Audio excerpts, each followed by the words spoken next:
Muharram opa, mana bunaqangi korsetli kiyimlarimiz bu zakaznikimi yoki kolleksiyanikimi?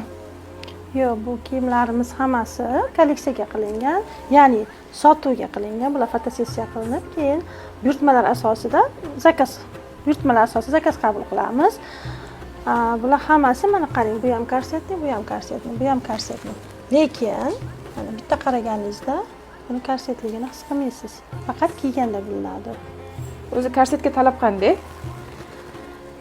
Korsetga talab qanday deganimizda, korsetga talab qanaqa ma'noda? Klient xohlaydi, mana fasonni ko'rsatganimizda o'shandagi korsetligini bilishmaydi ham. Buni korsetni qilib, qolipdek qilib o'zingizni figurangizga tikamiz deganda, ular o'ylashadiki, yo'q, men qattiq mana bu tayyor korsetlar bor-ku, shunaqani xohlamayman. Chunki u o'zini figurasi bo'yicha chiqmaydi-da, u standart bo'ladi.